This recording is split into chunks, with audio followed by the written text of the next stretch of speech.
Bien, muchas gracias a los organizadores y celebro que el Centro de Ingenieros Agrónomos de Salto, a través, bueno, del ingeniero Sergio Grosso y de la Asociación de Productores Agropecuarios de Salto, con su presidenta Alicia Andreoli, eh, esta iniciativa que califico de altamente relevante, eh, porque sí, este es un tema que no está circulando fuertemente en áreas de productores agrarios, de organizaciones agrarias, por lo menos yo no he tenido acceso ni noticias, eh, pero es un tema muy delicado que elevo la atención, no solamente en el caso de los productores agrarios, sino también en el interior rural, sectores de servicios, sectores comerciales, porque eh, en algún caso la ley de presupuestos mínimos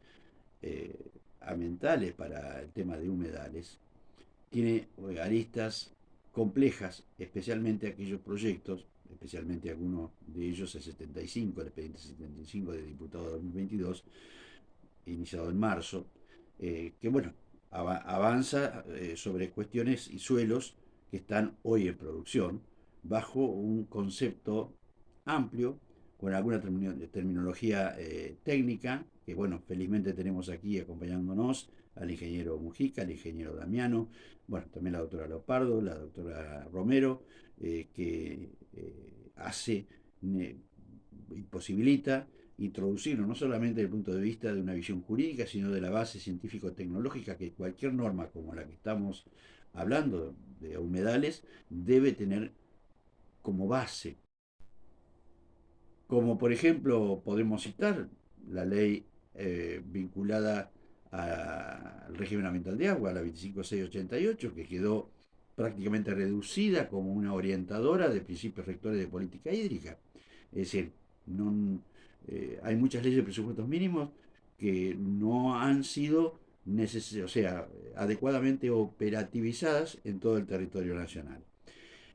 Aquí tenemos en cuenta también, y vamos más en el caso de nuestro país, que tenemos todos los climas prácticamente, y los suelos dominantes, los molisoles, abarcan una gran región. Yo me voy a concentrar más que nada en la ecorregión pampeana, sin desmerecer Nova, NEA, zona de Cordillera Patagonia, que cada una tiene su complejidad en cuanto al concepto y definición de humedales, a lo mejor, o la integración de los conceptos vinculados al tema.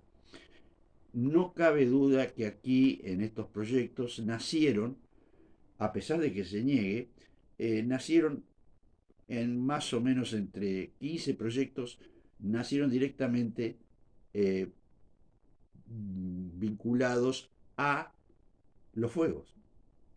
Una, o sea, el imaginario social urbano identifica que con una ley de humedales se paran los fuegos. Y esto es absolutamente falso. Tenemos dos leyes de presupuestos mínimos, casualmente la de manejo del fuego y la de quemas. Ninguna de las dos ha sido lo eficaz y eficiente, que el Estado obviamente está ausente en cuanto al Estado central, y las provincias hacen lo que pueden dentro de sus limitados recursos. Yo lo que pretendo sí decir es que la situación a partir de los incendios de Liberá, de la zona de Corrientes, fue en esa época, febrero-marzo. Nacieron allí, hay alrededor, bueno, por lo menos 13 proyectos con estado parlamentario, más 12, perdón, más uno del Consejo Federal de Medio Ambiente que fue, como si fue difundido en las últimas semanas. Yo lo que voy a tratar de realizar es una rapidísima memoria en cuanto a lo que significa el proyecto del expediente 75. ¿Mm? Hay otros proyectos que tienen variantes, tienen matices, pero una cuestión central es definir qué es un humedal para luego, a partir de esa definición, desarrollar las prácticas técnicas para delimitarlo y en todo caso regular los regímenes de conservación, preservación o restauración si en algún caso se diera. Lo que en principio puedo decir que todas estas leyes o proyectos de leyes, la mayoría, están generando una situación que no ha sido bien advertida y que funcionan como una ley de presupuestos mínimos abrogatoria de muchas normas provinciales. En el caso del expediente 75 prohíbe una cantidad de actividades que están legisladas en las provincias y se ejecutan, obras hidráulicas, por ejemplo. Eh, Como pueden ser también, no solamente en el caso de la provincia de Buenos Aires, que me voy a concentrar más en ella, porque soy bonaerense y las instituciones convocantes son bonaerenses de la Pampa Ondulada Alta, ¿m? Que tiene zonas que les llaman de cañadas, donde cuando hay exceso de aguas verdes, obviamente se estaciona el agua por algunos días, semanas o meses. Entonces, bajo esa perspectiva, podríamos decir, de acuerdo a las definiciones que estamos viendo, que podría ser considerado un humedal y sometida a un régimen especial que ya señalaré. Lo más, vamos a decir, lo más importante es tener en presente que tenemos alrededor, entonces dijimos, de 3 expedientes, en este momento en plenario de comisiones, de diversos autores. Los primeros que surgieron, bueno, el expediente 66 de diputados de 2022 y el expediente 75 de 2022 de recursos naturales. Bueno, a partir de eso se generó un problema, a mi juicio, muy delicado en cuanto a cómo conceptualizar el humedal. En el proyecto COFEMA de septiembre del 2022, que es el 14º, vamos a decir, que está en este momento considerándose, se invoca una resolución del COFEMA donde dice que, bueno, que adoptan en la definición más amplia, que ahora la vamos a ver, y no la del convenio Ramsar, que es la definición legal en el ordenamiento jurídico, ya que este convenio fue aprobado por una ley nacional en el año 1991 y por el 75, inciso 20 y inciso 22, este convenio adquiere la jerarquía de una norma superior, inclusive a todas las leyes que se puedan dictar en consecuencia, ya sean nacionales o provinciales. De manera que a mi juicio, ese concepto es el concepto legal del cual no deberíamos apartarnos para tener una guía correcta para identificar lo que se dice o que se denomina humedales. Decíamos de las definiciones. El convenio Ramsar en su artículo 1 expresa claramente que son humedales las extensiones de marismas, pantanos, turberas o superficies cubiertas de agua, sean estas de régimen natural o artificial, permanentes o temporales, estancadas, corrientes, dulces, salobres, saladas, incluidas las extensiones de agua marina cuya profundidad en marea no exceda los 6 metros. Esta es la definición Ramsar, y la definición que algunos proyectos toman, pero no todos. En segundo término aparece otra definición que casi la mayoría de los proyectos la ha incorporado, algunos con mayores, vamos a decir, mayor claridad en cuanto a cómo se redacta y explica cada una de estas cuestiones técnicas, y algunas otras que quedan abiertas a interpretaciones de quien la lea. Pero vamos a tomar la expediente 22, la más, vamos a decir, comentada en estos últimos tiempos, y dispone este expediente en su artículo 2, el proyecto, que entiéndese por humedales aquellos ambientes en los cuales la presencia temporaria o permanente de agua superficial o subsuperficial. Esto, recuerden que en el convenio Ramsar habla del régimen natural o artificial. Aquí no hace mención, aunque podemos inducir que podrían estar incluidas, pero no hace mención, como el convenio Ramsar, en cuanto a las artificiales. Podríamos interpretar que las artificiales, diques, embalses, lagunas artificiales que han hecho en Nordelta, por ejemplo, entrarían dentro del régimen de humedales. Por esta definición que estamos comentando, no aparece citado lo que son aguas artificiales, vamos a decir. También aquellas que conducen los canales hidráulicos primarios y secundarios a lo largo de muchísimos ámbitos territoriales, como el caso de la provincia de Buenos Aires, Córdoba o Santa Fe. La, la definición sigue hablando de que causa flujos biogeoquímicos propios y diferentes a los ambientes terrestres y acuáticos. Rasgos distintivos son la presencia de biota, es decir, flora y fauna adaptada a estas condiciones, vamos a decir, de humedad, o sea, de una prevalecencia de hídrico, o esa transición entre lo terrestre y el agua, vamos a decir, plantas hidrófitas y barra o suelos hídricos o sustrato con rasgo de hidromorfismo. Este tema yo lo voy a dejar un poco a consideración después de los ingenieros que nos expliquen muy bien desde el punto de vista técnico qué significa sustratos con rasgo de hidromorfismo, porque cuando uno ve en este proyecto y los mapas que obviamente tienen estado oficial porque están publicados en el Ministerio de Asuntos de Ambiente y Desarrollo Sustentable, parecería que estos sustratos con rasgo de hidromorfismo está extendido a todos los suelos hidromórficos, que los hay, o hidroalomórficos, que también los hay, es decir, aquellos que tienen más salinos o sódicos, suelos complejos para la producción agrícola, pero no para la producción ganadera, ya que hay especies forrajeras que se adaptan mejores, o sea, tienen capacidad de adaptación a este tipo de suelo para producir forraje para alimentación específicamente ganadera. Lo más importante que tenemos que tener en cuenta que de los proyectos que están hoy con estado parlamentario, la definición de humedal aparece la de Ramsar en 5 expedientes: el 1673 de Senado, el 1388 del Senado, el 212 de diputados, el 166 de diputados, el 66 de diputados. Esto es de su lectura, de su definición de humedal.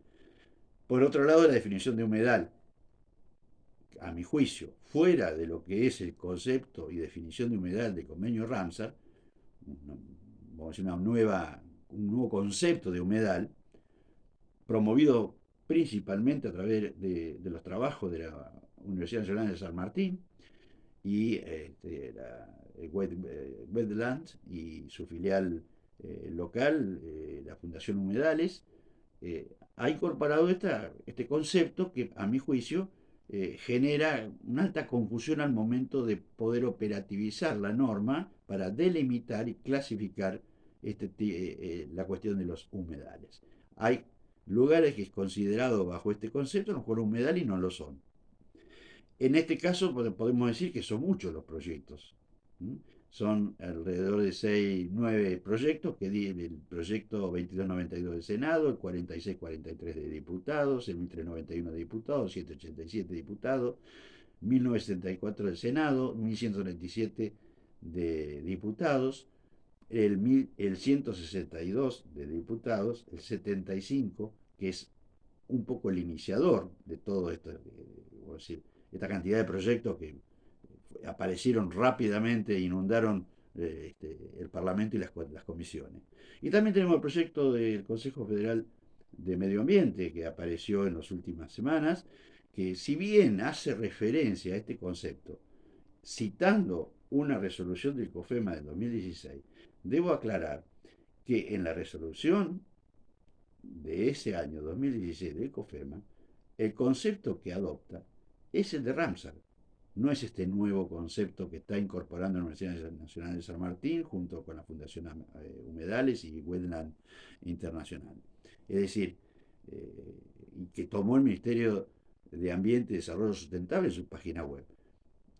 Esto genera cierta confusión. En cuanto a las leyes y la definición de humedales en el derecho público internacional comparado, es importante señalar. Uruguay, los humedales se definen como extensiones de marisma, es decir, toma la definición Ramsar. Y genera, a través de la ley 1734, en la República Oriental del Uruguay, un sistema nacional de áreas naturales protegidas. Y que incorpora, obviamente, los elementos de gestión de los humedales. El Perú, por resolución legislativa, aprueba el convenio Ramsar e incorpora el concepto y la definición Ramsar a la legislación peruana.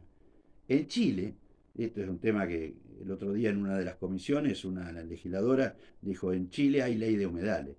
Y no, es incorrecto o es parcialmente incorrecto o parcialmente falso, ya que hay ley de humedales urbanas. Es decir, Chile tiene una ley de humedales para el sector urbano.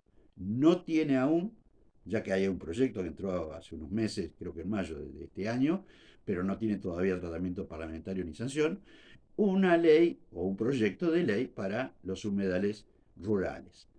México define los humedales tomando la definición Ramsar. Costa Rica toma la definición Ramsar. España toma la definición Ramsar. Esto es en el derecho ejemplificativamente para no agotar el tiempo con citas de otros países que también lo hacen. Lo más importante que tenemos que tener en cuenta que de estas definiciones surge, por ejemplo, que hay criterios dispares para delimitar qué es una humedad, qué no es una humedad. Así tenemos, por ejemplo, aplicando este concepto de la Universidad Nacional de San Martín, incorporado en el proyecto, en el expediente 75, tratamiento en este momento en comisiones y en los plenarios, aparece una definición que dice que en Argentina hay 600.000 kilómetros cuadrados de humedales que ocupan el 21,5% del territorio. Por otro lado, tenemos una revisión ya bajo un concepto más acotado, distinguiendo bien lo que es transición del medio terrestre, medio acuático, vamos a decir, que es la de fabricante y otros investigadores que señalan de que en realidad son 336.000 kilómetros cuadrados de humedales con el 12% del territorio. Pero más recientemente, en 22 de septiembre, vamos a decir, aparece una nueva, vamos a decir, un nuevo mapa del Centro de Investigación de Recursos Naturales del INTA, cuyo equipo ha formulado una distribución de humedales en la República Argentina a través de un informe técnico que establece y concluye a través de sistemas más modernos de teledetección y análisis de 20 años de imágenes satelitales, 265.200 kilómetros cuadrados, que ocuparía el 9,5% del territorio. Tenemos que sí tener en cuenta que hoy en Argentina tenemos 23 sitios Ramsar que abarcan una superficie de 56.877 kilómetros cuadrados. Estos 23 sitios, también aclaro, que son de importancia internacional. Aclaro esto porque en uno de los plenarios un legislador aseguró de que eran humedales internacionales, que eran sitios Ramsar humedales internacionales. No, es de importancia internacional de acuerdo al convenio Ramsar, que lo incorpora a la lista en ese carácter. Siguen siendo de jurisdicción nacional, obviamente. Esto es una aclaración que hago porque muchas veces se confunden, o las expresiones a veces apasionadas, acaloradas, y confunden los conceptos. Las regiones de humedales que la región pampeana, de acuerdo a USAM, Wetlands y el Ministerio de Asuntos Agrarios, lo divide en dos partes en la región pampeana, donde se le señala todo lo que significa la red hidrográfica, que es muy compleja, que tiene muchas cuencas y subcuencas, y algunas, más o menos en la provincia de Buenos Aires, alrededor del 45% son cuencas hídricas interjurisdiccionales, es decir, que somos receptores de aguas de otras provincias en su drenaje hacia el Atlántico, hacia la cuenca atlántica. También tenemos que tener en cuenta que en la provincia de Buenos Aires las subregiones, vamos a decir por su conformación natural, generalmente es considerada en cuatro grandes regiones. Pampa ondulada, donde estamos nosotros, Pampa deprimida, salado, Pampa interior, oeste, y Pampa Austral, el sur bonaerense. Estas subregiones obviamente tienen una una caracterización totalmente distinta y con matices diferenciales, no solamente en la conformación geológica, sino también en los suelos. También el Ministerio de Asuntos Agrarios hace una clasificación de regiones un poquito más afinada, vamos a decir, y dentro de estas regiones anteriores las recompone y las identifica. Pero también tenemos que tener en cuenta que Maxinski, en el año 1995, del Centro de Investigación en Recursos Naturales, y esto es a donde yo me quería referir, que cuando aparecen esos mapas en el Ministerio de Asuntos, con los 600.000 kilómetros cuadrados, aparece la provincia de Buenos Aires con sombras donde Hay suelos con hidromorfismo e hidroalomorfismo, pero son suelos, no son humedales, que pueden padecer temporarias, vamos a decir, anegamientos o inundaciones. No hace esto clasificarlo porque son suelos de uso agrícola o uso ganadero. O sea, cuando hay grandes lluvias verdes, vamos a decir, de aguas verdes, obviamente, y receptores de todas las cuencas interjurisdiccionales, especialmente la del Salado y la del río Quinto, que a través de todo el sistema de obras hidráulicas de nuestra provincia de Córdoba, van todas al Bañado de la Marga, desborda, derrama a la provincia de Buenos Aires, que hay conflictos recurrentes cuando hay grandes lluvias.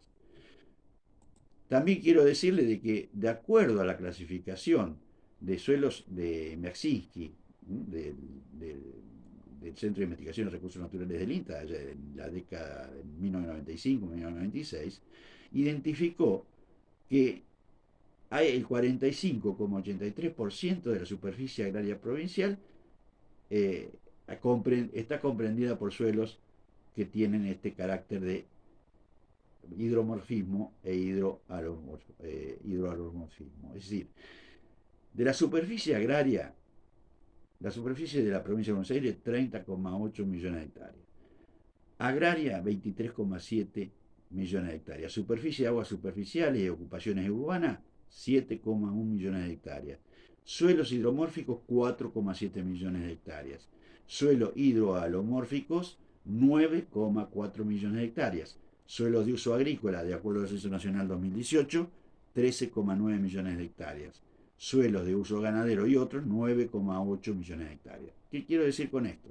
Si el criterio es amplio y está confundiéndose los sustratos, que seguramente los ingenieros les vamos a pedir más precisiones técnicas de qué es un sustrato con rasgo de hidromorfismo, pero por los mapas que estamos viendo, como que todo eso está involucrando lo que es suelos de uso agrario con hidromórfico o hidroalomórfico, pero son suelos en los que se produce con algunas limitaciones naturalmente, en el caso de los suelos salinos o sódicos, con severas en algunos casos, pero son suelos que están produciendo.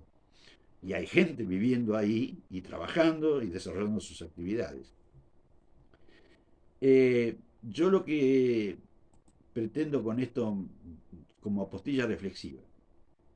Otra de las cosas que aparecen en estas normas, sobre todo en el expediente 75, es la clasificación de servicios ecosistémicos. Y hay una cantidad de servicios ecosistémicos que obviamente son correctos. No digo que no sean. Pero hay un problema a veces de priorización. ¿Cómo están priorizados? ¿Puede haber conflictos entre estos servicios? Claro que los puede haber. Puede haber conflictos en el sentido, por ejemplo, como algunos no abogados lo han explicado mucho mejor que los abogados, y esto mucho puede llegar a los tribunales y esto puede generar las faltas de definiciones o sea, muy completas en el juzgador, interpretaciones varias. O sea, entra dentro del juego de la discrecionalidad, o vamos a decir, de un juez interpretar una norma que es imprecisa, vaga, amplia, ambigua. Y esto es lo que puede ocurrir con estas definiciones que están proponiendo en el 75, en el expediente 75 del 2022. Tenemos que sí señalar que según la Organización de Naciones Unidas para la Agricultura y la Alimentación, los servicios ecosistémicos indudablemente son de multitud de beneficios que la naturaleza aporta a la sociedad. Está absolutamente fuera de discusión. La biodiversidad y la diversidad existente, tratar de preservarla, obviamente. Entre los organismos vivos, que es esencial para la función de los ecosistemas, no hay duda. Y para que estos presten sus servicios. ¿eh? Pero tenemos que acotar que la agricultura, la ganadería, la actividad forestal y la pesca, dice la FAO, se benefician de los servicios ecosistémicos, naturalmente, suelos, agua, pero a su vez los proporcionan. O sea, la actividad productiva proporciona también beneficios. La producción de alimentos, para alimentar a la humanidad, alimentar a los argentinos, el humedal acá y el humedal en cualquier otro lugar del planeta. La producción agraria, agrícola, ganadera, hortícola, frutícola, piscícola o forestal, generado con el aporte natural de suelo, agua y clima, son también un servicio ecosistémico sin ninguna duda. El tema es cuando hay conflicto. Ejemplo, en algunos de los expedientes, no me voy a extender mucho, en el tema de algunas prohibiciones que instaura respecto del uso de las aguas. Bueno, si el uso del agua es limitada, no produzco. Pero no produzco no solamente hablando de la economía privada, sino de los impactos en la economía estatal. En la provincia de Buenos Aires, por lo que estuvimos viendo, si hacemos un criterio tan amplio, donde convertimos a la mitad, más de la mitad de la provincia en un gran humedal, donde va a estar sometida, según el expediente 75, a un estudio de impacto ambiental, a un plan de uso de manejo que tiene que ser previamente aprobado por la autoridad de aplicación. Obviamente, todo ese proceso va a generar impacto en las actividades productivas.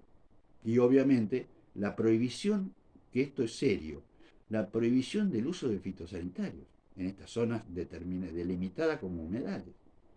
Imaginen ustedes que, obviamente, que este proyecto entra en colisión porque está visto desde una visión unidimensional, que no es el desarrollo sustentable. El desarrollo sustentable son las tres dimensiones, la ambiental, la económica y la social. Es decir, segmentar el desarrollo sustentable o el desarrollo de la naturaleza sin contemplar el desarrollo humano, estamos saliendo del orden jurídico, que legítimamente puede ser sostenido, argumentado, pero vamos a hablar que del orden jurídico no está contemplado así. De todas maneras, tenemos que tener que sí es lo complejo, es buscar el equilibrio. Porque estas tres dimensiones, sin duda, a veces entran en armonía, a veces entran en conflicto. El tema es cómo se resuelven esos conflictos y cuáles serán los impactos.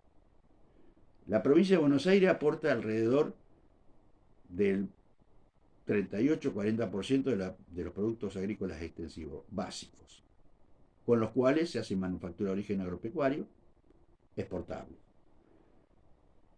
Esto genera en todo el circuito de producción de insumos, servicios, y genera sistemas tributarios nacionales, provinciales y municipales. Aparte, cuando salen al exterior, la balanza de pago, o la balanza comercial, recibe los ingresos de los dólares que tanto falta no hacen. Como ejemplo, en el primer semestre de este año, mucho antes del dólar soja, para no confundir, de cada, del ingreso de cada 10 dólares que ingresaban por exportaciones, 7 procedieron del sistema agroproductivo, agroindustrial y agroalimentario.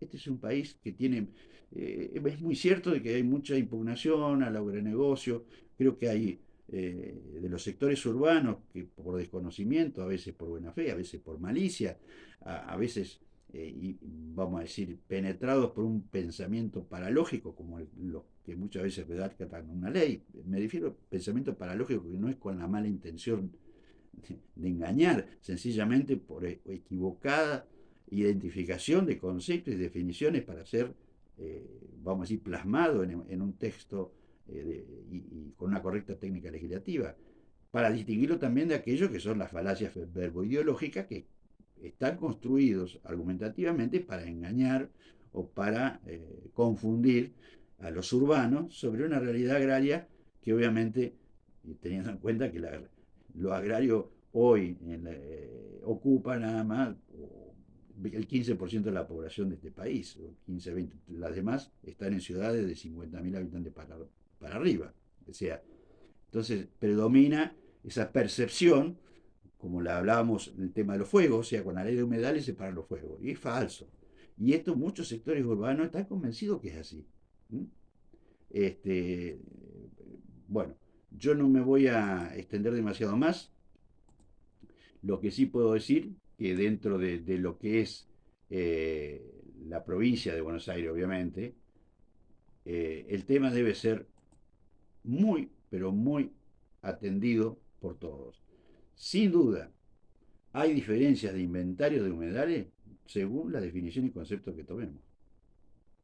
También es cierto de que este proyecto como otros. No me refiero a todos porque son muchos por el escaso tiempo que tenemos para compartir esto, pero me concentré en ese porque es el paradigma, vamos a decir, del extremo, inspirado, creo yo, en un ecologismo profundo, respetable, pero desde el punto de vista, como dice Weber, la racionalidad teórico-formal que podría reflejar esta norma en su actual redacción, si así es aprobada, se daría, vamos a decir, de puñetazos con la realidad técnico-instrumental, porque sería muy complejo implementarla, pero sobre todo ofendería y violaría la racionalidad sustantiva que sale de nuestra Constitución Nacional, con el principio de desarrollo sostenible con las tres dimensiones, no con solamente la dimensión ambiental. Por otro, en este proyecto, unidimensional porque no habla del Consejo Federal de Medio Ambiente, no integra el Consejo Federal Agropecuario, no integra el Consejo Hídrico Federal, todos tendrían que estar allí.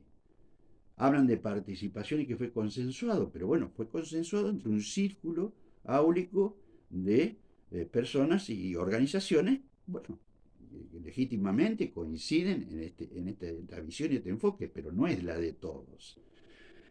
Yo voy a dejar paso un poco a los amigos este, Damiano y Mujica, también Lopardo y Romero, para complementar. Muchas gracias, eh, ingeniero Grosso, contadora Andreoli, eh, celebrando nuevamente que este encuentro ha sido promovido por ustedes porque es un tema que debería tener una mayor relevancia en la atención de los productores bonaerenses. Muchas gracias. El inventario de humedales. Una de las cosas que decía Juan Carlos hablaba de hidromorfismo, que se incorporó en COFEMA, incorporó la parte de rasgos hidromórficos. Y bueno, esto es para la gente que ha trabajado, y en este caso el INTA, que ha trabajado en el mapa de suelo de nuestro país, en su momento tenía que definir cuáles eran las diferentes tipos de suelos, y dentro de eso definir a nivel nacional los diferentes ambientes. Por supuesto que encontraban con áreas que tenían problemas de hidro y alomorfismo. En este caso, la gente que ha hecho el mapa de suelos, muchos técnicos que han trabajado, tomaron la definición de wetlands, que es prácticamente una definición del siglo XIII, en los cuales tuvieron que en Europa, tuvieron que definir qué zonas iban a drenar.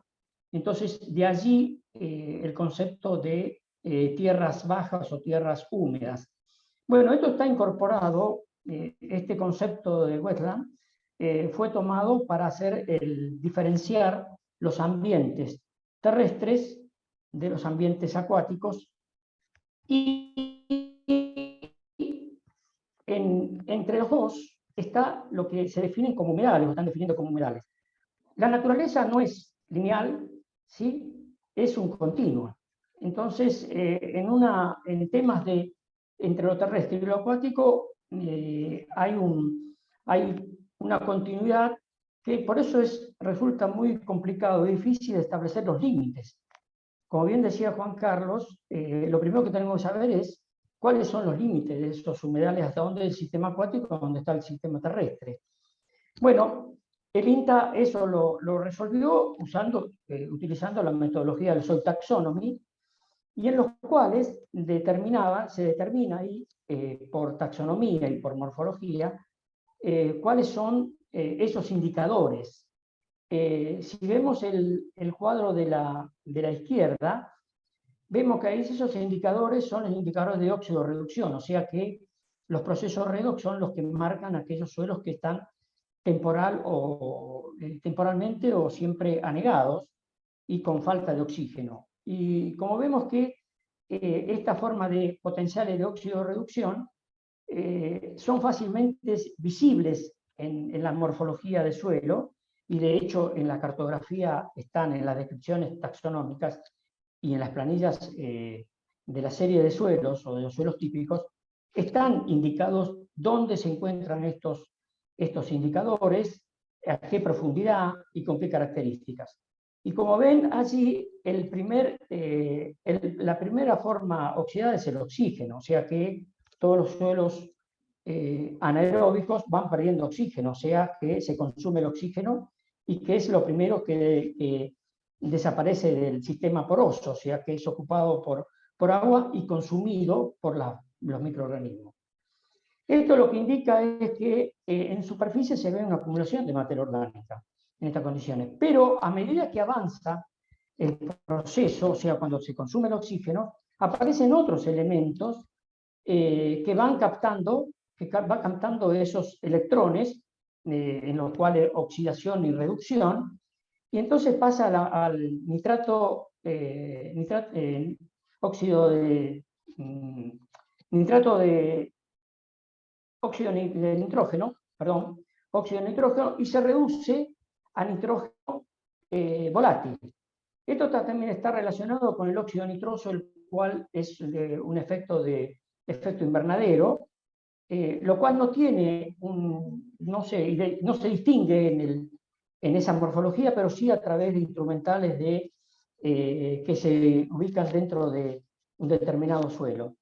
Después continúa lo que es el óxido de manganeso, el óxido férrico, que se van reduciendo a valencias menores, o sea, el manganeso valencia 2, hierro valencia 2, y por último es el sulfato, que se convierte en ácido, ¿cómo es?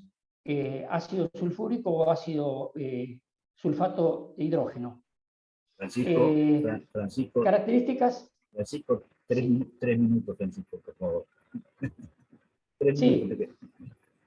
Bien, bueno, esto es lo que ocurre en un suelo anaeróbico. Ese proceso de hidromorfismo es lo que ocurre en un suelo anaeróbico. Luego, en la taxonomía del suelo, lo que diferenciaron es cuáles son las condiciones, cuándo son condiciones áquicas o suelos hídricos. Y así también en la taxonomía se distinguen lo que es saturación y lo que es reducción. Ver claramente que en el mapa de suelos, ¿no? En el mapa de suelo están las condiciones como suborden, las condiciones áquicas. Y dentro de eso, ¿cuáles son los que corresponden a suelos hídricos? Bueno, ocurre exactamente lo mismo. La diferencia entre condiciones áquicas está en que uno ve reducido el hierro, que es el elemento más significativo de los suelos. En cambio, en suelos hídricos, allí la reducción es del nitrógeno, el manganeso y el azufre.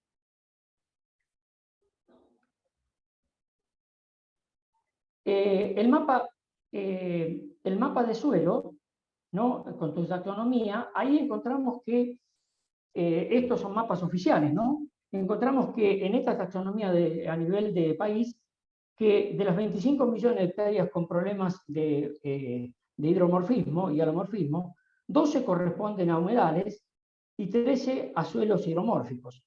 Allí encontramos en este tipo de taxonomía del suelo, encontramos una diferencia importante con respecto entre autores, y hay otros que se parecen. Cuando vamos a la comparación entre lo que es el inventario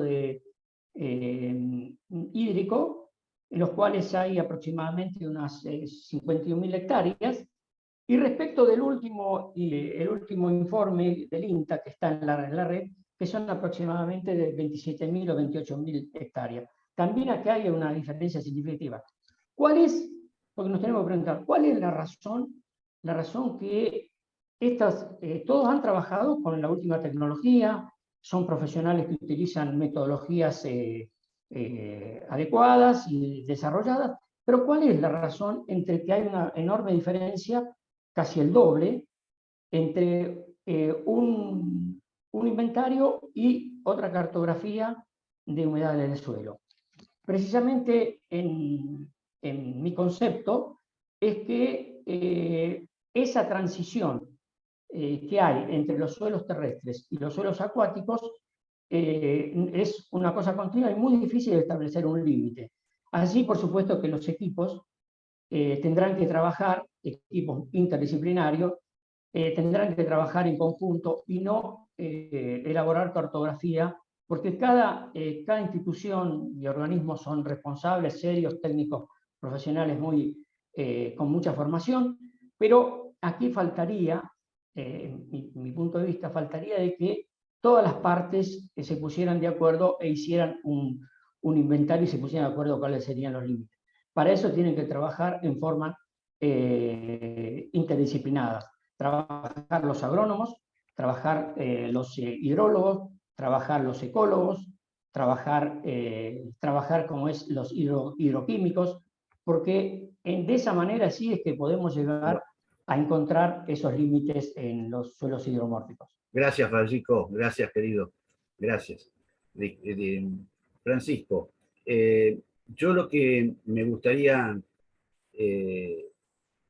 dejar de compartir pantalla, Fran. Sí. Yo a lo que me gustaría ahora, si es posible, el ingeniero Mujica, y veo a la doctora Romero también, con el tema de Liberá, que es un tema paradigmático. Lo que fundamentalmente estamos advirtiendo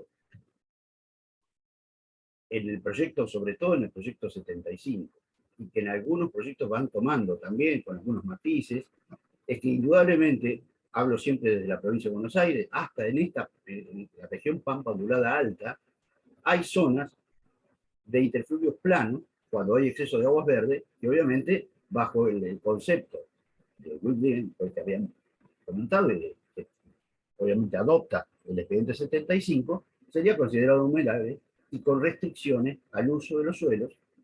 Y una de las cosas que no cité, que para mí es complejo y difícil, pero no para la economía privada, para la economía estatal, es la prohibición de usar fitosanitarios.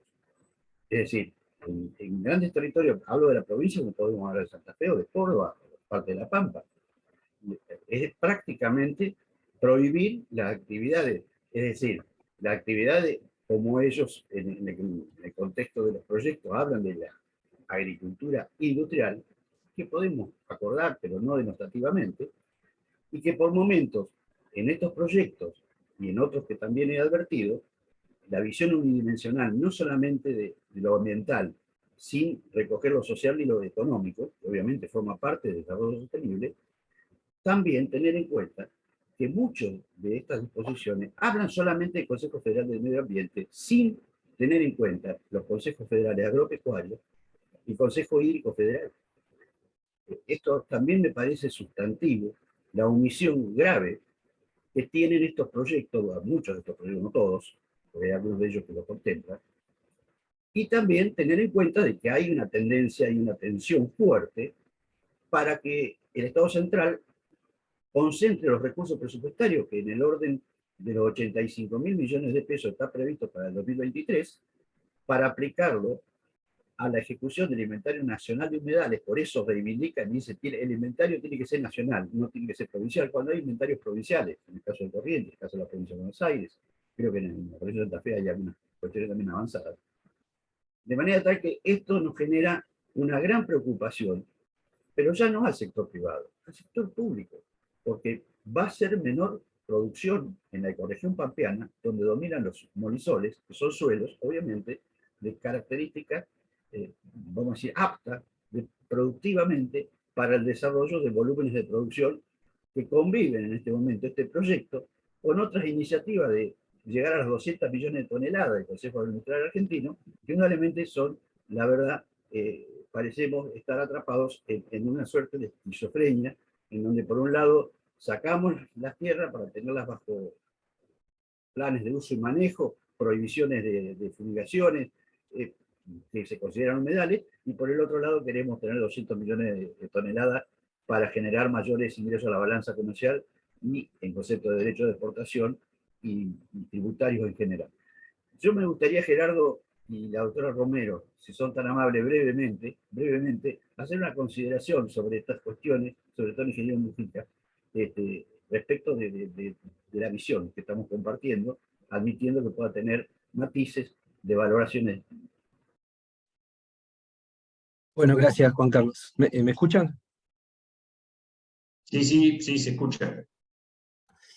Eh, Esto, ustedes calculen que la primer ley de humedales perdón, primero, hablo por Gerardo Mujica, si bien muchos me reconocen, saben que trabajo para INTA, estos conceptos que puedo vertir no tienen nada que ver con la posición institucional o la visión que tenga el INTA, o eso cuando vamos al Congreso, las exposiciones que están grabadas, sí es la comunicación institucional que uno hace en nombre del INTA, pero no en este caso. En este caso voy a hablar por Gerardo Mujica y por mis conocimientos y trayectoria que tengo en esta materia. Yo soy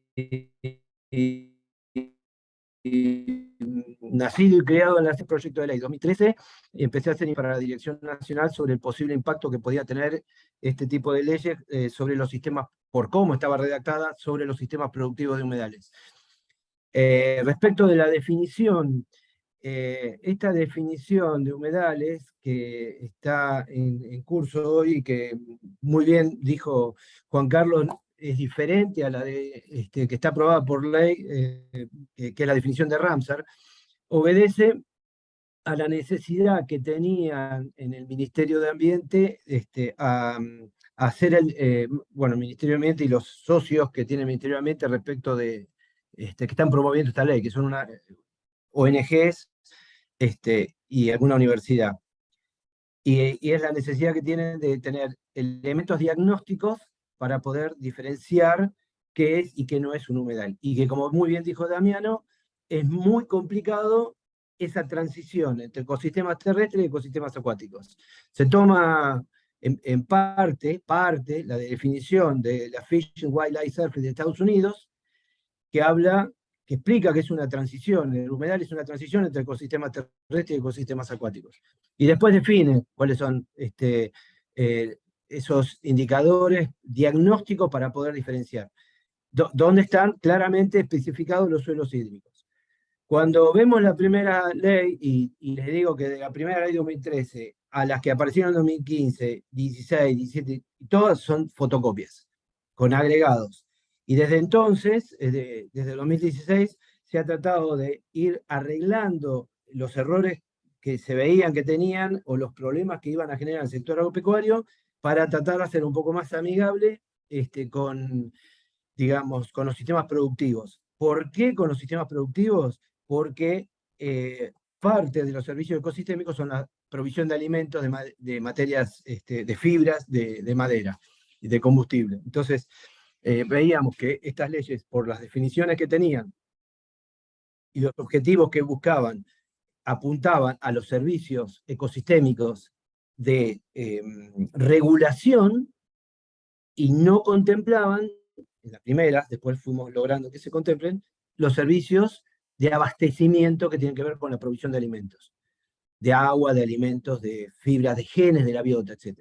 Entonces, se tomó esa definición y cuando vemos la definición de wildlife, vemos que está incompleta y que se habían equivocado en un aspecto, esto que tiene que ver con los suelos, con rasgos de hidromorfismo, y el ingeniero Taboada, que era director de suelos, del Instituto de Suelos del INTA en ese momento, en una reunión plenaria que se hizo en el Senado de la Nación, explicó en una presentación que se habían equivocado y que esa equivocación de incorporar a la familia de suelo, a toda la familia de suelos acuícolas y no solamente a los suelos hídricos,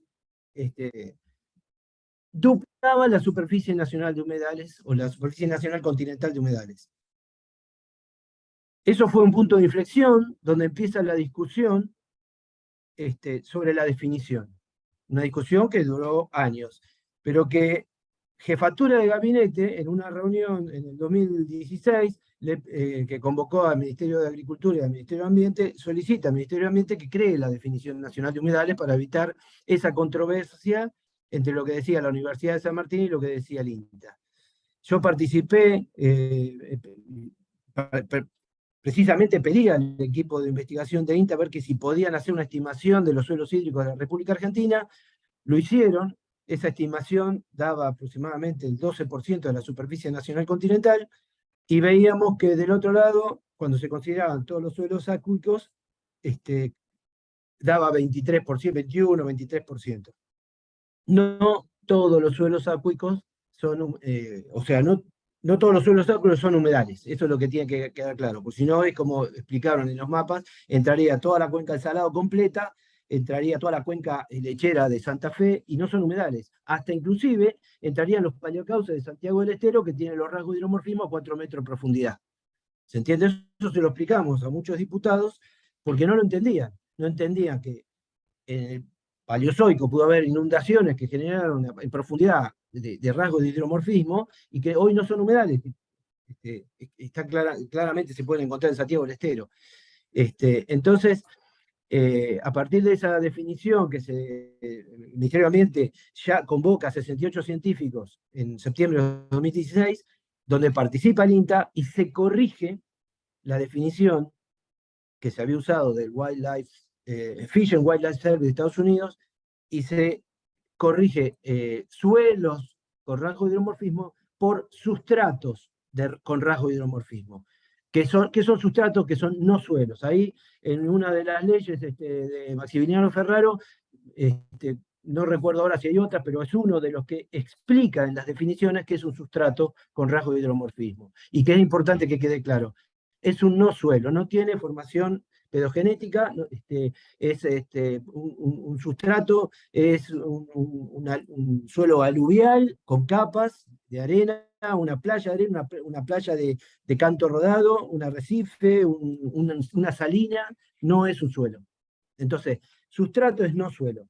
Y eso tenía que quedar claro, porque yo voy a compartir acá la importancia que tiene la definición con Juan Carlos. Cuando un productor va a un juez, el juez tiene que tener claro qué es y qué no es un humedal. Y en estos proyectos de ley lo que estuvimos viendo que había, y tal vez desde el lado de los servicios de aprovisionamiento todavía sigue habiendo, una falta importante de definiciones para que no existan grises cuando hay un temor, hay un riesgo, ya lo están planteando algunos abogados, la posible judicialización del sector agropecuario, posibles amparos ambientales basados en estas indefiniciones y que pueden llevar al juez a pronunciarse en términos de indubio pro aqua o indubio pro natura. Y eso también debe interpretarse como una estrategia del sector ambiental, que no existan determinadas definiciones para poder judicializar, y de hecho ya empezaron, y hoy tenemos presente a un colega acá, un ingeniero, un productor, Juan Nazar, que está presente, que ya le hicieron un amparo ambiental hace 2 años que tiene parado el campo, por amparos ambientales, y no existe la ley todavía. Es decir, es sumamente importante que desde el lado jurídico se verifique que en los proyectos resultantes existan todas las definiciones necesarias para que un juez no tenga ningún problema de dirimir entre un humedal y un no humedal. Y por último, el trabajo que hizo INTA, que finalmente, que la estimación original daba 12%, y que finalmente ahora en la última publicación que hace el Instituto de Suelos, el proyecto de humedales de la Argentina, que es un proyecto que creó el INTA en el 19, da 9,5%. No puedo explicar técnicamente, es muy complejo, por una gran cantidad de algoritmos que toman probabilísticamente fotos que van 20 años atrás de imágenes satelitales, donde se puede verificar la elasticidad que tienen los humedales, esas zonas de transición entre inundación y no inundación, además de otros rasgos. Ya digo, es una gran cantidad de algoritmos muy complejos, pero que establecen probabilísticamente la existencia o no de humedales. Después, en un caso de litigio, hay que ir al campo específico y verificarlo en el suelo, si tiene el suelo hídrico, si tiene las plantas hidráulicas, o es un sustrato. Por ejemplo, todas las islas del Delta de Paraná son sustratos, son no suelos. Y también agregando un poco los riesgos de este tipo de leyes para el sector agropecuario, está el tema de las prohibiciones y las limitaciones que afectan básicamente a los servicios ecosistémicos de aprovisionamiento. Por ejemplo, no es solamente la aplicación de fitosanitarios, sino también las prohibiciones que se fijan para el uso del manejo de agua. Por ejemplo, canales, zanjas, sangrías. Imagínense que todas las provincias áridas del país están en su derecho de usar el agua para su producción, para su consumo humano, para generar electricidad. Y para eso ya hay una ley, de un régimen general del agua. Y sin embargo esto pone nuevos elementos para limitar. Y esas limitaciones también, otro nivel de riesgo, vamos a decirlo, está en la contraposición que puede haber entre esta ley de humedales y las leyes y programas de fomento agropecuario, que también están dirigidas a humedales, no solamente, pero la ley ovina, la ley 25080, que es la de promoción forestal. Por ejemplo, la promoción forestal se hacen dos humedales, dos tipos diferentes de humedales, que son los malezales en Corrientes y las islas del Paraná, en el bajo delta del Paraná, la producción de salicáceas, que es una zona núcleo forestal de la provincia de Buenos Aires. El Plan Nacional de Riego, el proyecto hidrológico de la provincia de Chubut. O sea, digamos, esto afecta ya, como comparto con Juan Carlos, presupuestos máximos. Esto ya avanza, no soy experto en esto, pero avanza sobre el derecho de la provincia para el uso de sus recursos naturales. Bueno, no tengo otra cosa que explicar. Gracias, Gerardo. Doctora Romero. Doctora Romero, buenas tardes. Buenas tardes, doctora Acuña. Muchísimas gracias por darme unos minutitos. Simplemente la realidad de Corrientes, nosotros tenemos una ley, como usted referenció, la 6.548, de inventario de humedales en la provincia de Corrientes, y hace un par de semanas se ha presentado el inventario, es decir, el trabajo técnico, porque justamente fue muy arduo, porque se llevó a cabo en plena pandemia. Y bueno, prácticamente intervinieron todas las aristas del plano académico, técnico, ministerial, y ahora obviamente tiene que salir con el aval legislativo correspondiente. Así es que estamos en esa trayectoria. Y con respecto, yo lo que quiero mencionar, ya que el anclaje fue en la conceptualización, el artículo 2 de la ley 6.548 referencia justamente a qué se va a entender por humedales, y remite a la normativa de la Convención Internacional Ramsar, la que usted había referenciado. Conceptualiza como superficies cubiertas de agua, sean estas de un régimen natural o artificial, permanentes o temporales, estancadas o corrientes.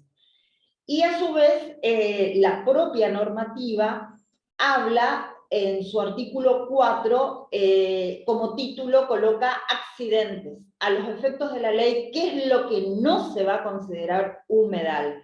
Aquellas áreas anegadas o inundadas que naturalmente no lo estaban y que surgen como resultado no planificado o accidental de obras de infraestructura deficientemente diseñadas que limitaron el escurrimiento natural de las aguas.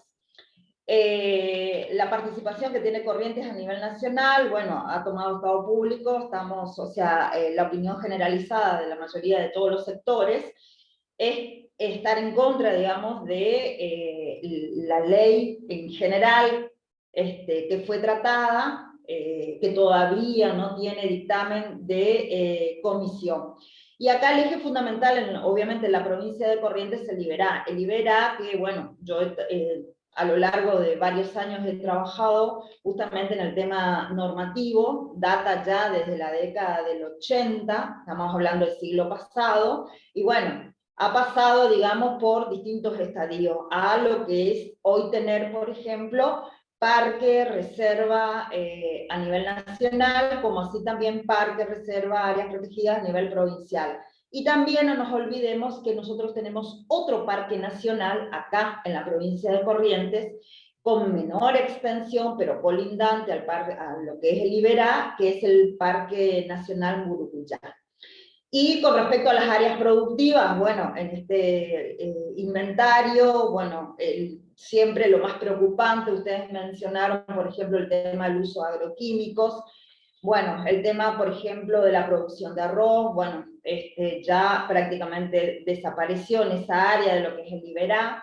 Sí tenemos forestación, sí tenemos ganadería, pero lo que se trata de tener un buen nivel de conservación, luchar por ese nivel de conservación que se ha mantenido pese a, obviamente, los pocos ígneos, que como el doctor Acuña mencionaba al inicio de su exposición, en realidad una ley de los incendios, me pregunto si realmente va a parar un incendio, o sea, una ley, una sanción de una ley de humedales, y el otro es si realmente la ley de humedales va a proteger en sí el humedal si es que no están reunidos todos los actores. Bueno, este es mi pequeño aporte, digamos, a este encuentro, y gracias por la oportunidad que me dio el doctor Acuña de referenciar lo que está pasando en nuestra provincia. Gracias. No sé, Sergio, Juan Nazar está, me gustaría que lo mencionó Gerardo Mujica, Juan Nazar, si está disponible brevemente, un breve testimonio de tu vivencia, en este caso en la ciudad del Delta. Si habilitas el micrófono, no sé si está... ¿Los escuchás, Juan? Ahora sí. Juan Nazar no habilita el micrófono, ¿sí? Está habilitado, sí. Pero no se escucha, Bueno, no sé, Sergio, si hay alguna, mientras Juan Nazar esperamos, ¿hay algún participante que quiera hacer algún comentario, algún interrogante? Pues me quedaron muchas... perdón, está la doctora María Paula Lopardo, que me gustaría también, en un segundito, si usted puede hacer en breves minutos, le pediría, doctora Lopardo. Sí, cómo no. Doctora Acuña, bueno, muchísimas gracias por su exposición, claro, como siempre, y me pareció muy esclarecedora el aporte de los ingenieros, y principalmente el del ingeniero Mujica, con esta aclaración de lo que sustrato es un no suelo. Eso es muy importante porque veníamos con expresiones de sustratos de hidromorfismo, que si se define o no, y bueno, esto de que haya contado que el sustrato es un no suelo, que es una formación aluvial con arenas y salinas, eso es una aclaración interesante, porque para los no abogados ya el tema es complejo para el técnico, entonces para los abogados es mucho más, y sobre todo cuando hemos coincidido en la necesidad de que una definición en una ley sea autosuficiente para no generarle un conflicto luego al juez y que falle de una manera errónea porque está mal definida o no está clara la definición. Y en una ley, como sabemos, las definiciones tienen que estar clarísimas. Así que, bueno, por un lado eso. Coincido también que, bueno, en gran medida excede los presupuestos mínimos, en muchas partes excede de lo que son presupuestos mínimos en estas cuestiones de las interpretaciones de cómo atenta contra el manejo de aguas, el fomento agropecuario y demás, y hay de alguna manera también veo como una cierta incoherencia entre las expectativas de producción y los requisitos que se presentan al momento de evaluación de impacto ambiental, planes de manejo sostenible, cuando en realidad estamos aspirando a un desarrollo sostenible que, como bien dijo el doctor Acuña, no es una visión unidimensional de centrarlo únicamente en el ambiente y la preservación ambiental, que por supuesto es fundamental defender por los servicios ecosistémicos que brinda, pero también hay otros dos pilares que son, por supuesto el económico, pero además el pilar social, y la generación de trabajo va por la explotación precisamente sustentable, el uso racional y sostenible. Entonces, por eso es tan importante llegar a una definición que no conculque la producción, pero que a su vez defienda y preserve estos beneficios ecosistémicos. Así que me parece sumamente importante que si es así, esta definición, esto de sustrato viene a ser esclarecedor, bueno, en buena hora, porque si no generaba conflictos al momento. Así que, bueno, ese es mi aporte y, bueno, no quiero excederme más. Muchas gracias. Gracias, doctora. Sergio, o quien decide tomar la palabra. Sí, Juan Carlos, no, me parece que muy completo todo el panorama que nos han dado. El caso mío y de colegas míos hemos escuchado hablar del tema de ley de humedales, pero bueno, la verdad es que nos han aclarado mucho. Veo que hay mucho por trabajar todavía, por llegar a acuerdos. Algunas veces uno no sabe si hay información errónea en algunos casos o puede haber alguna mala intención o algún sesgo ideológico en algunos planteos. No estoy hablando del caso, lógicamente, de ustedes, pero de lo que uno escucha a veces que se plantea en el Congreso. Yo tenía una sola pregunta. Si hay algún país, sencilla, si hay algún país en el mundo que ha perdido área productiva, ha perdido capacidad de generar alimentos por una ley de este tipo. Que yo conozca, no. Lo que sí hay restricciones, Estados Unidos tiene severísimas restricciones, pero tengan en cuenta ustedes que en Estados Unidos tiene una ley agrícola que se vota cada 5 años, desde el año 1933, donde no sé ahora cuánto andará, pero calculo que andará en los 30.000 millones de dólares, 30.000 millones de dólares, para asistir casualmente zonas o poblaciones que están en situaciones para producción o sostener planes de manejo y uso de suelos de agua. Yo lo que veo en estos proyectos, sobre todo en el 75, que los recursos que se están trabajando en ese proyecto es para financiar un inventario nacional de humedales y un programa nacional de humedales. Hay otros proyectos que hablan de los fondos, a través de otras figuras, de fideicomisos, por ejemplo, para aplicarlos y destinarlos a los productores agrarios. Yo lo que veo es un tema que para mí las organizaciones agrarias, bueno, los centros de ingenieros agrónomos sin duda están mucho más compenetrados técnica y científicamente, tiene que despertar porque esta ley, como bien decía el ingeniero Mujica, más allá que sea, vamos a decir, inoperativa, como son muchas de las leyes que tenemos vigentes, son suficientes como para a través de la denuncia actuar en la justicia y bloquear o vamos a decir, limitar actividades productivas de alguna persona en especial. Se pasa con los fitosanitarios. ¿No? Los fitosanitarios autorizados y aprobados por el Estado Nacional, en este caso por uno de los proyectos, directamente prohíbe la aplicación de fitosanitarios en un área de humedales muy grande.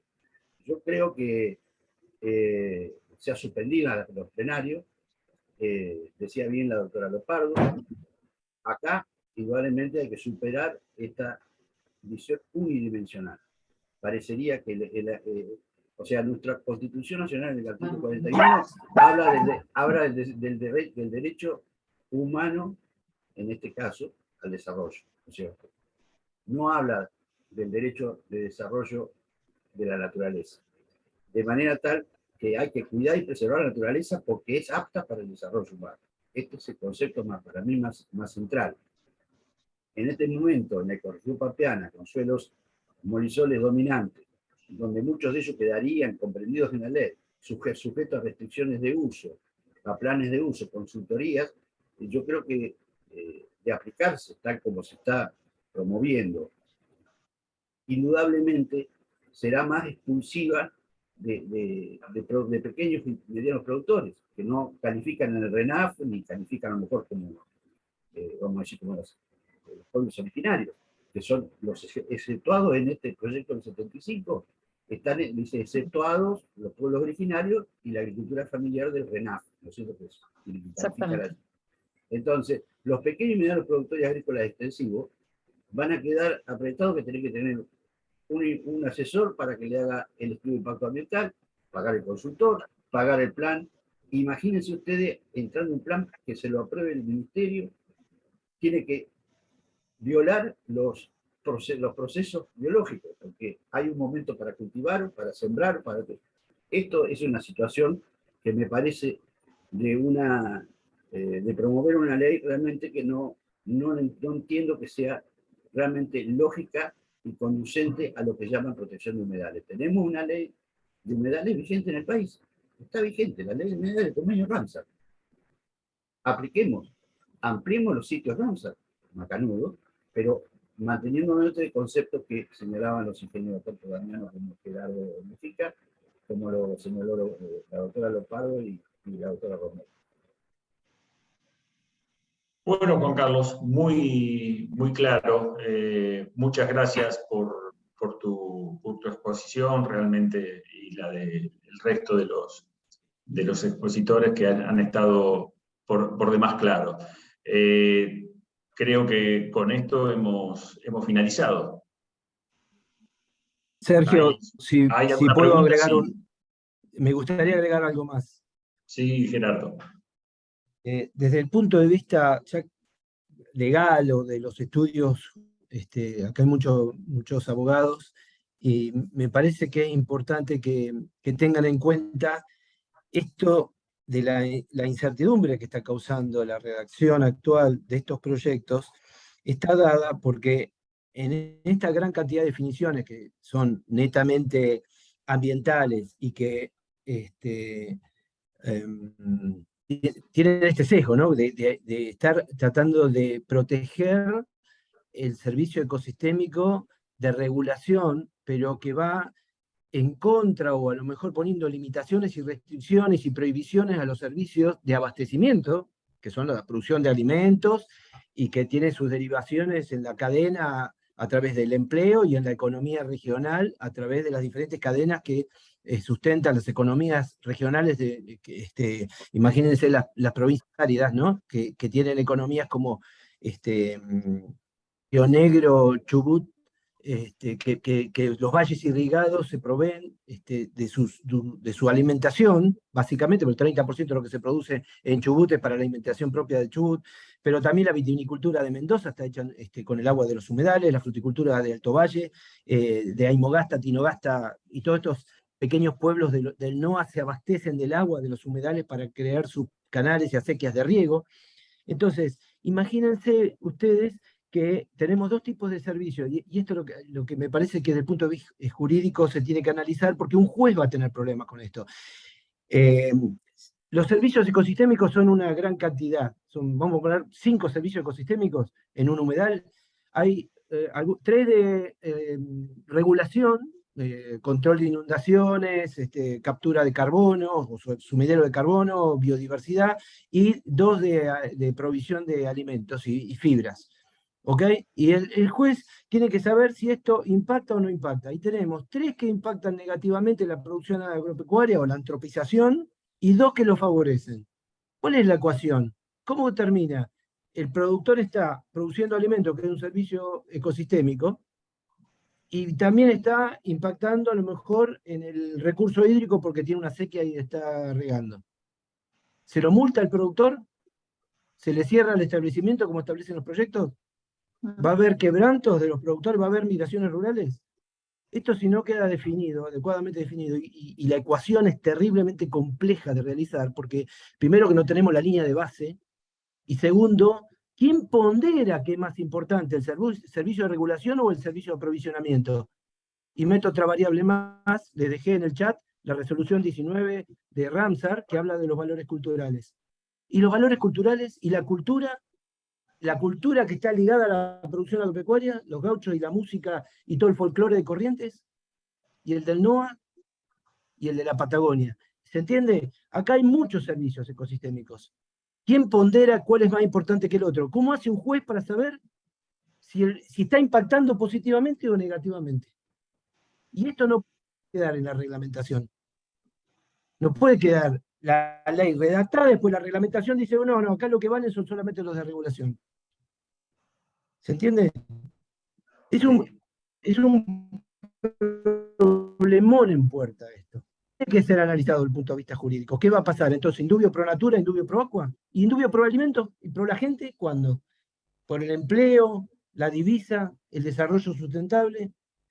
Bueno, imagínense ustedes también, para terminar, un plan de fomento agropecuario, la ley 25080, que es de producción forestal, ya sea en Corrientes, en Delta o en Patagonia, porque también en los valles irrigados las forestaciones de salicácea se usan como cortina y se financian como cortina por la ley 25080.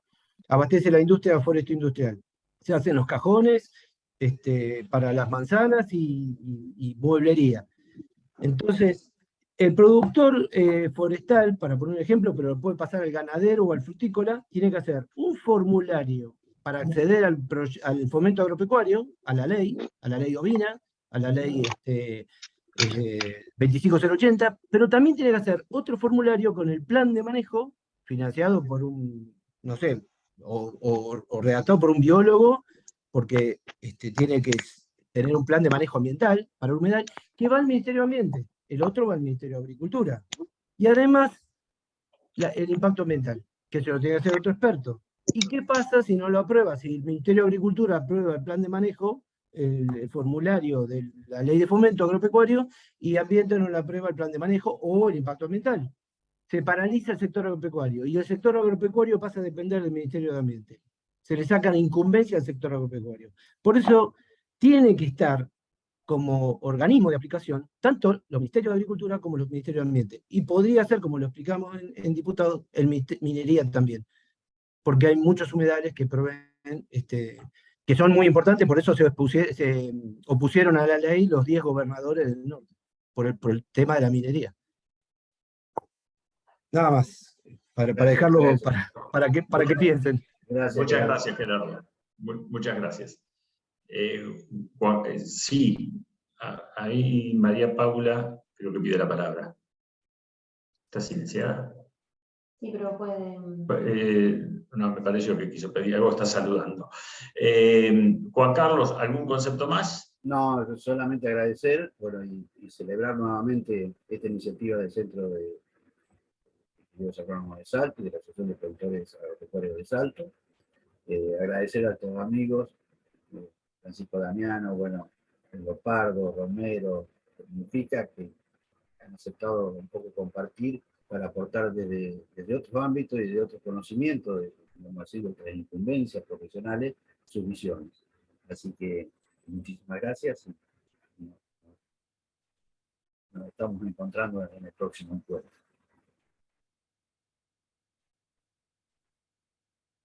¿Me escucharon? Bueno, sí. Muchas gracias, Juan Carlos, y muchas gracias a todos quienes quienes expusieron y quienes participaron de esta reunión. La verdad que fue muy enriquecedora. Muchas gracias en nombre de APAS y el Centro de Ingenieros Agrónomos de Salto.